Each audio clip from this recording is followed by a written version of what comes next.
forecast for the week of November 7th, 2021.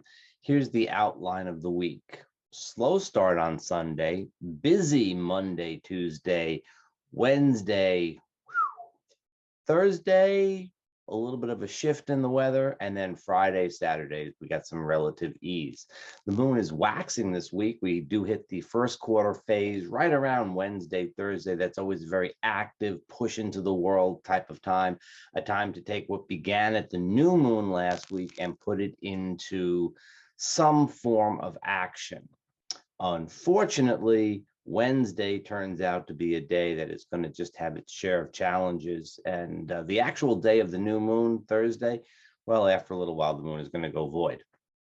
All right, that's the outline of the week. Let's fill in the blanks a little bit. Color within the lines, as they say. We can color outside the lines if we want. I don't know. Just a metaphor. Doesn't really matter.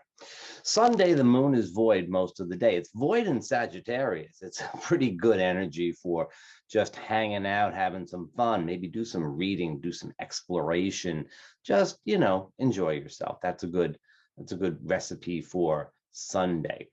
Late on Sunday, the moon goes into Capricorn. That's going to happen. If you happen to be in the Eastern time zone, it's going to happen around 9 o'clock. If you're in the West Coast, it's about 6 o'clock. If you're over in, I should say it's 8 o'clock and 5 o'clock because we've changed over to standard time. The saddest, most difficult day of the year. It's going to get dark here in the New York area right around 5 o'clock in the evening. Ooh, it's going to get worse over the course of this month. I mean, it gets light earlier, but I'm sure that benefits milkmen and others.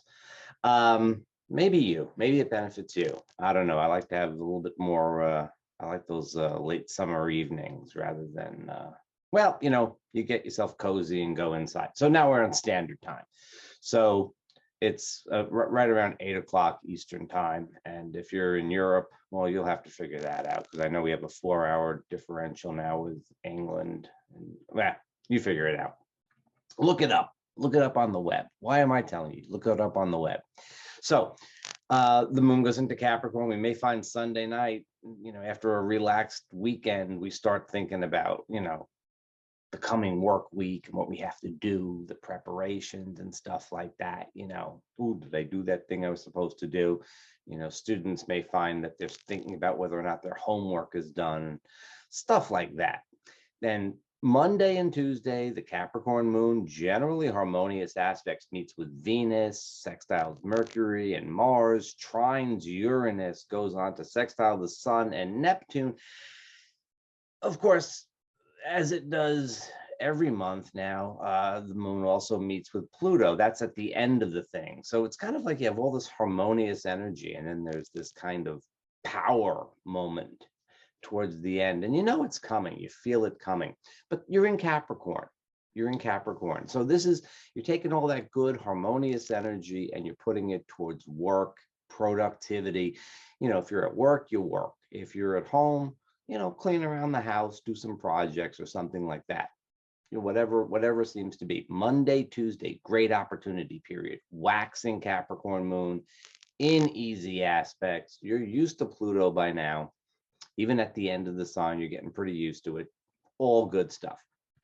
Okay, so the moon does go void on Tuesday at around 1 p.m., a little before 1 p.m. Eastern time, which means if you're on the West Coast, it's going to be void most of Tuesday.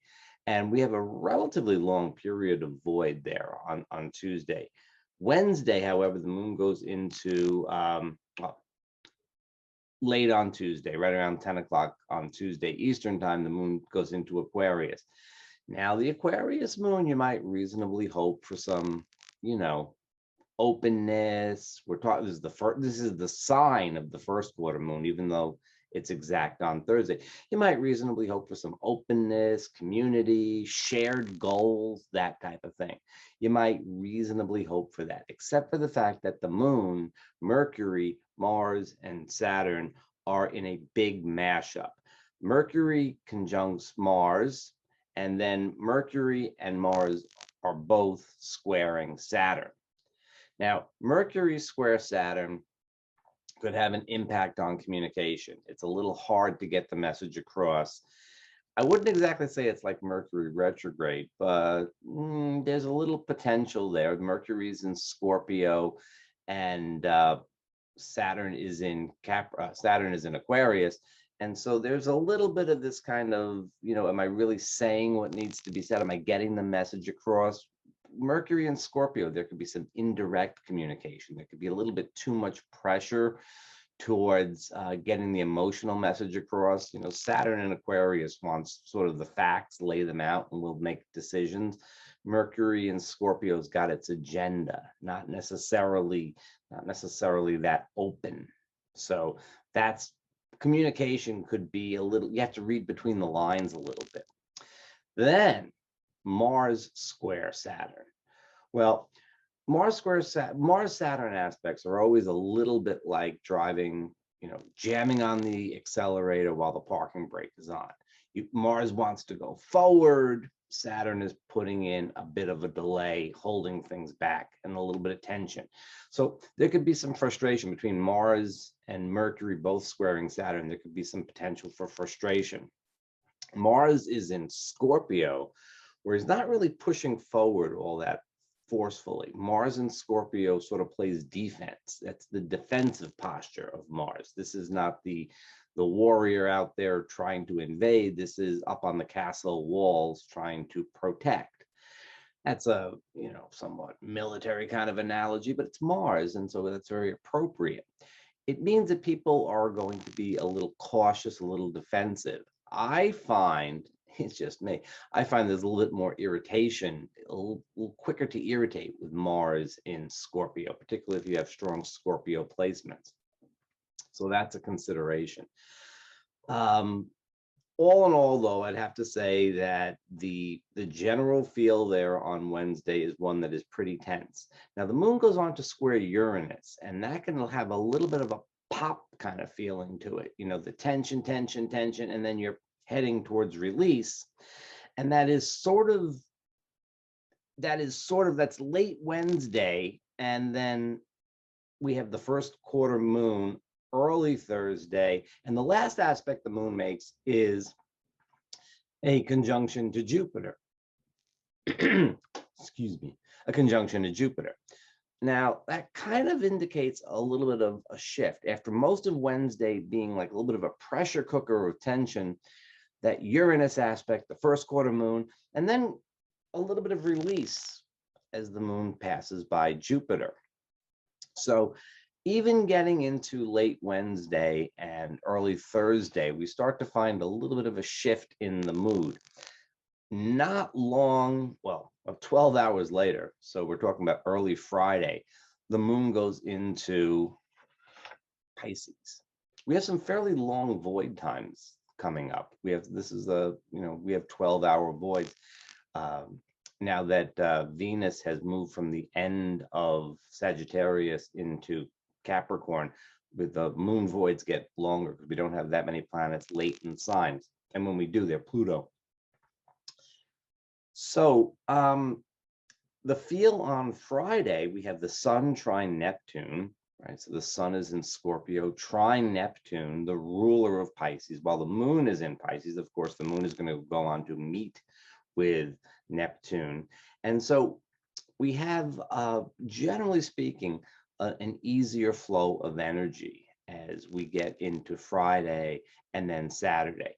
I'd say, with the waxing moon in Pisces, great time to get out, have some fun, generally buoyant kind of atmosphere, right? Pisces is the ocean, so, get your boat and go float on the ocean.